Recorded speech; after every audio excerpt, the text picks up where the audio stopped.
Hello everyone, I hope you all are doing great. So in this lecture we will be talking about the monetary measures by RBI to control excess demand in the economy.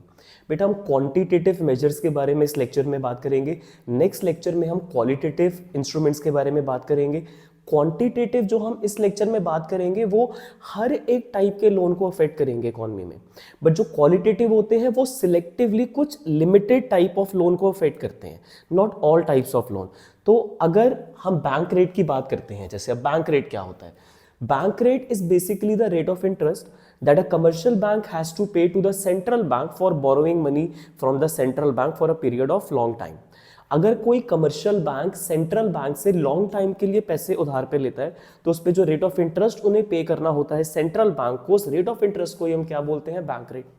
अब अगर central bank rate को increase कर देता है, जिस rate of interest पे commercial bank को loan मिल रहा था, अगर वो रेट ऑफ इंटरेस्ट महंगा हो गया तो कमर्शियल बैंक को लोन लेना महंगा पड़ेगा सेंट्रल बैंक से. अब कमर्शियल बैंक क्या करेगा? अपने जो इंटरेस्ट रेट्स हैं उनको इंक्रीज कर देगा. तो बोरोवर्स को जिस रेट ऑफ इंटरेस्ट पे पहले लोन मिल रहा था उससे कंपैरेटिवली ज्यादा रेट ऑफ इंटरेस्ट पे करना पड़ेगा. जब कमर्शियल बैंक को खुद बेटा लोन एक्सपेंसिव पड़ रहा है सेंट्रल बैंक से, तो वो कॉस्ट कैसे कवर करेंगे कमर्शियल बैंक्स? कस्टमर से ज्यादा रेट ऑफ इंटरेस्ट चार्ज करके.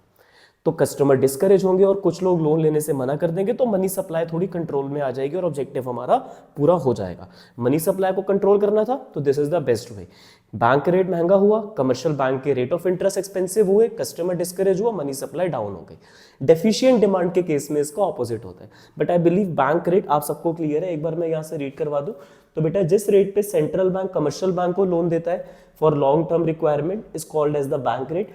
एक्सेस डिमांड के टाइम पे बैंक रेट महंगा हो जाएगा तो कमर्शियल बैंक की जो कॉस्ट ऑफ बोरोइंग होगी वो महंगी हो जाएगी from the central bank. Ultimately commercial bank को अपने रेट ऑफ इंटरेस्ट बढ़ाने पड़ेंगे, बोरोवर डिस्करेज होंगे और मनी सप्लाई कंट्रोल में आ जाएगी. तो एक्सेस डिमांड जो इकोनॉमी में हो रही थी वो थोड़ी कम होनी स्टार्ट हो जाएगी, डिमांड कंट्रोल में आनी स्टार्ट हो जाएगी.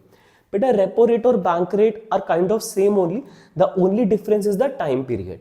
अगर कोई भी कमर्शियल बैंक शॉर्ट टाइम के लिए पैसे बोरो करता है सेंट्रल बैंक से, तो वो जो रेट ऑफ इंटरेस्ट अब की बार कमर्शियल बैंक को सेंट्रल बैंक को पे करना पड़ेगा उसको हम बोलते हैं रेपो रेट. फुल फॉर्म इसकी होती है रीपर्चेज ऑप्शन रेट. डिटेल में तो मीनिंग इसका बहुत ज्यादा एडवांस्ड है, बट 12th क्लास के करिकुलम के हिसाब से बस इतना समझ लो कि जिस रेट ऑफ इंटरेस्ट पे कमर्शियल बैंक सेंट्रल बैंक से पैसे उधार पे लेता है और वो शॉर्ट टर्म में उसको पे बैक भी कर देगा, तो that rate of interest that commercial bank will pay to central bank, that interest is called as repo rate. Bank rate long term के लिए होता है, रेपो रेट शॉर्ट टाइम के लिए होता है. तो अगेन अल्टीमेटली अगर रेपो रेट विल इंक्रीज तो कमर्शियल बैंक को लोन लेना महंगा पड़ जाएगा and as a matter of fact they will increase their rate of interest from their customers. Customers will be discouraged और डिमांड कंट्रोल में आ जाएगी. जब लोग लोन ही नहीं लेंगे तो पैसे कहां से खर्च करेंगे, कैसे डिमांड करेंगे जब लोन ही नहीं ले रहे हैं? तो जिन लोगों को पहले कार खरीदनी थी, नए घर खरीदने थे, अब जब रेट ऑफ इंटरेस्ट इकोनॉमी में ज्यादा हो जाएंगे तो वो लोग, उनमें से कुछ लोग डिमांड नहीं कर पाएंगे उन चीजों की. ठीक है, तो रेपो रेट अगर बढ़ जाता है तो इसका वही सेम इफेक्ट है जो कि बैंक रेट का होता है. बेटा नेक्स्ट इसमें आ जाता है आपका open market operations. Government securities issue करती है टाइम टू टाइम. मेनली जो गवर्नमेंट की सिक्योरिटीज होती हैं वो दो टाइप्स की होती हैं बेटा, एक ट्रेजरी बिल्स और एक गवर्नमेंट बॉन्ड्स. ट्रेजरी बिल्स की पेमेंट गवर्नमेंट 1 ईयर के अंदर पब्लिक को कर देती है, बट जो बॉन्ड्स होते हैं उनकी पेमेंट बेटा 20-20 साल तक भी ले सकती है. डिपेंड करता है बॉन्ड गवर्नमेंट ने कितने टाइम के लिए इशू करे हैं. बट कोई भी सिक्योरिटी हो, चाहे ट्रेजरी बिल शॉर्ट टाइम के लिए, चाहे बॉन्ड्स लॉन्ग टर्म के लिए, पब्लिक को एक लालच दिया जाता है. गवर्नमेंट पब्लिक को बोलती है आज आप हमसे एक सिक्योरिटी ले लो कि हम आपको आपके पैसे इंटरेस्ट के साथ वापस करेंगे, इतने टाइम के लिए आप पैसे हमारे पास जमा करवा दो. ये सारा काम इलेक्ट्रॉनिकली होता है. अब आप में से अगर कोई फ्यूचर में गवर्नमेंट सिक्योरिटीज परचेज करना चाहता है तो आपको डीमैट अकाउंट ओपन करना है, आपको अपडेटेड रहना है कि गवर्नमेंट ने कब सिक्योरिटीज इशू करी हैं, और आप डिजिटली यानी कि अपने बैंक अकाउंट के थ्रू अपना जो अमाउंट की सिक्योरिटी परचेज कर रहे हो वो अमाउंट आपके बैंक से डेबिट हो जाएगा और सिक्योरिटीज आपके डीमैट अकाउंट में क्रेडिट हो जाएंगी. Whatever security you are buying, treasury bill और बॉन्ड, तो आपको शो होगा कि आपने ये सिक्योरिटी गवर्नमेंट की खरीदी है, इतने टाइम के लिए खरीदी है, इतने टाइम में आपको पैसे आपके इंटरेस्ट के साथ वापस आ जाएंगे. अब इंटरेस्टिंगली सिर्फ इंडिविजुअल लेवल पे लोग ये सिक्योरिटीज को नहीं खरीदते हैं, सिक्योरिटीज को कमर्शियल बैंक्स भी खरीदते हैं, नॉन बैंकिंग फाइनेंशियल कॉर्पोरेशंस भी खरीदती हैं। सिक्योरिटीज को बेटा लॉट्स में गवर्नमेंट इशू करती है, एक एक दो दो सिक्योरिटी लोग नहीं खरीदते हैं, लोग 10-10 20-20 के लॉट में इन्वेस्टमेंट करते हैं। कमर्शियल बैंक्स के लिए तो इससे बढ़िया कोई ऑप्शन ही नहीं है, क्योंकि उनको एक गिवन टाइम में इंटरेस्ट बैठे बैठे मिल जाता है। बट बेटा सिक्योरिटी चाहे गवर्नमेंट कितने भी टाइम के लिए इशू करे, 3 महीने के लिए, 12 महीने के लिए, 5 साल के लिए, 10 साल के लिए, उतने टाइम के लिए वो पैसे किसके पास चले गए? गवर्नमेंट के पास चले गए। अब आप सिक्योरिटी अगर खरीदोगे गवर्नमेंट से तो आपको उतने टाइम के लिए वेट करना पड़ेगा जब तक सिक्योरिटी का टाइम मैच्योर नहीं हो जाता, सिक्योरिटी का मैच्योरिटी पीरियड नहीं आ जाता। मैच्योरिटी पीरियड के टाइम पे आपके पैसे बैंक में इंटरेस्ट के साथ वापस आ जाएंगे, बट जितने टाइम के लिए आपने सिक्योरिटी खरीदी है गवर्नमेंट से, गवर्नमेंट ने आपको प्रॉमिस करा है कि आपके पैसे पूरे आपको रिटर्न मिलेंगे interest, you will have to wait until then. Okay, तो जब लोग सिक्योरिटी में इन्वेस्टमेंट करते हैं दैट टाइम कमर्शियल बैंक्स में से पैसे कम हो जाते हैं, उनके जो लोन देने के फंड्स थे वो कम हो गए, क्योंकि उस पैसों का लोगों ने क्या करा? सिक्योरिटी खरीद ली। लोगों को लालच आ गया, गवर्नमेंट ने सिक्योरिटी इशू करी, और गवर्नमेंट ने इशू करी है तो डेफिनेटली टाइम के बाद उनको उनके पैसे इंटरेस्ट के साथ गवर्नमेंट पे कर देगी। इसकी पूरी मैनेजमेंट आरबीआई देखता है। RBI is the agent for managing the public debt in the economy. जो भी पैसा पब्लिक से लिया जाएगा गवर्नमेंट को देना है आगे, फिर टाइम पूरा होने के बाद गवर्नमेंट से लेके वापस पब्लिक को देना है, तो इसकी पूरी मैनेजमेंट आरबीआई देखता है। फाइन, वो यहां पर प्राइमरी नहीं है। प्राइमरी बात यह है कि जब गवर्नमेंट ने सिक्योरिटी इशू करी, लोगों ने खरीदी सिक्योरिटीज, लोगों के अकाउंट से पैसे कम हुए, बैंक उस पैसे को अब लोन में नहीं दे सकता, मनी सप्लाई कंट्रोल में आ गई। डिमांड, अब जब बैंक के पास लोन देने के लिए पैसे ही नहीं है तो लोग फिर नए घर कैसे खरीदेंगे, लोग नई कार कैसे खरीदेंगे जब उनको लोन ही नहीं मिलेगा? और बैंक लोन देना भी चाहे तो कैसे लोन देगा? बिकॉज बैंक्स में अब फंड्स ही नहीं है। लोगों ने उन फंड्स की गवर्नमेंट से सिक्योरिटीज परचेज कर ली है। So that's what these operations mean. Open market operation में बेटा गवर्नमेंट सिक्योरिटीज को सेल भी करती है और परचेज भी कर सकती है अगर डेफिशिएंट डिमांड की सिचुएशन हो, जिसके बारे में अभी हमने बात नहीं करी। अभी हम सिर्फ और सिर्फ बात करेंगे सेल से रिलेटेड।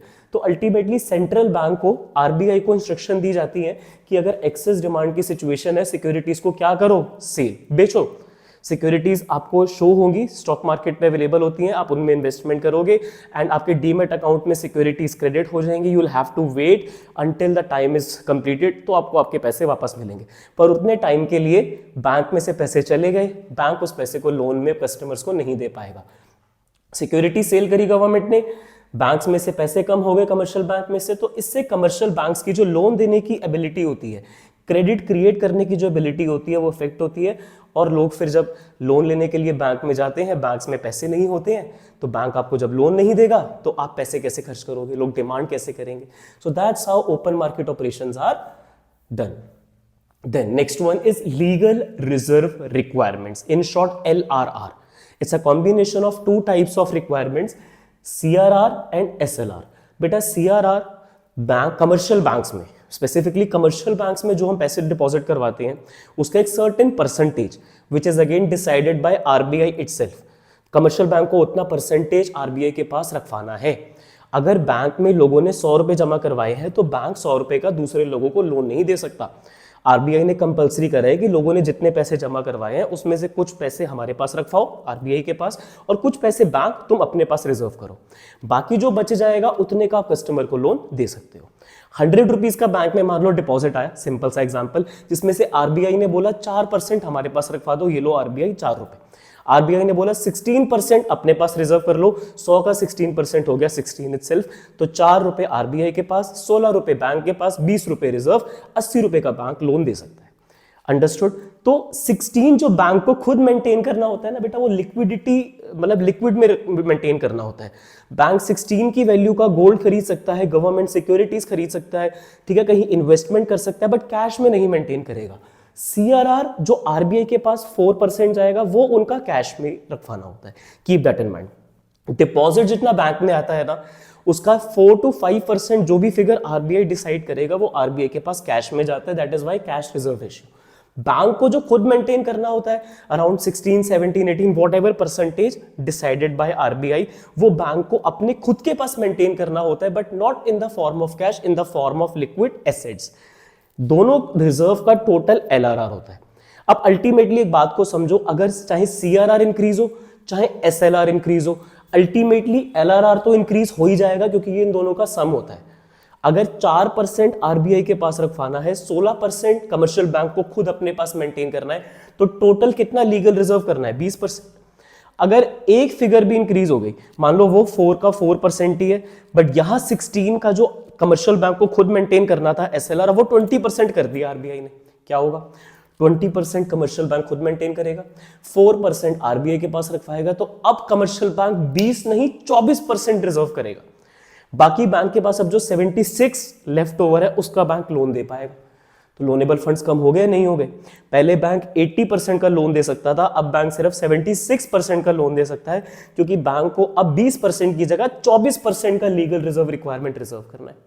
तो more reserve means less loan capacity, but less reserve means more loan capacity, वो हम डेफिशिएंट डिमांड में बात करेंगे। अभी तो हम बात कर रहे हैं एक्सक्लूसिवली एक्सेस डिमांड की। तो आप चाहे अगर आप गवर्नर हो तो आरबीआई के सीआरआर को या एसएलआर को बढ़ा दो, अल्टीमेटली एलआरआर बढ़ जाएगा, तो बैंक्स की जो लोन देने की कैपेसिटी है कम हो जाएगी और मनी सप्लाई कंट्रोल में आ जाएगी। जब बैंक के पास पैसे ही नहीं होंगे आगे लोन देने के लिए, तो अल्टीमेटली लोग नए घर खरीद नहीं पाएंगे और नई कार नहीं खरीद पाएंगे, और अगर खरीदना चाहेंगे भी तो बैंक के रेट ऑफ इंटरेस्ट भी कहीं ना कहीं इससे बढ़ जाते हैं। तो as a matter of fact money supply control में आएगी, डिमांड कंट्रोल में आएगी। सीआरआर या एसएलआर या दोनों को बढ़ाया जाएगा ताकि बैंक को रिजर्व ज्यादा करना पड़े और लोन वो कम दे पाए। क्रेडिट क्रिएट करने की पावर कम हो जाती है, अल्टीमेटली मनी सप्लाई को कंट्रोल करने के लिए इट्स अ गुड मेजर। ठीक है, so these instruments that we have discussed by far will affect all types of loan in the economy. चाहे आपको एजुकेशन का लोन लेना है, चाहे आपको कार खरीदने के लिए लोन लेना है, चाहे आपको बिजनेस स्टार्ट करने के लिए लोन लेना था, repo rate, bank rate, LRR अगर ये बढ़ जाएंगे तो as a matter of fact जो मनी की सप्लाई है इकोनॉमी में वो कम हो जाएगी। एक इंस्ट्रूमेंट बेटा जो मैं यहाँ पर देख रहा हूँ जो मिसिंग है, जो इस लेक्चर में रह गया, जो आपको नोट्स में मिल जाएगा, that is reverse repo rate, जो मैं इसी लेक्चर में करवाना चाहूंगा। आई रियली अपोलोजाइज कि यहाँ पर बेटा वो नहीं लिखा है, but when you will read it from the notes you will be able to understand each and everything related to reverse repo rate. क्या होता है ये रिवर्स रेपो रेट?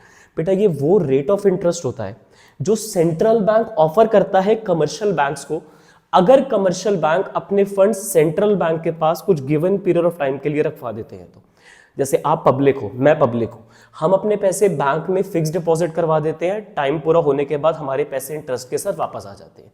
सेम चीज अगर कमर्शियल बैंक आरबीआई के साथ करना चाहता है तो उसको फिक्स डिपॉजिट का इंटरेस्ट नहीं, उसको रिवर्स रेपो रेट करके बोला जाता है।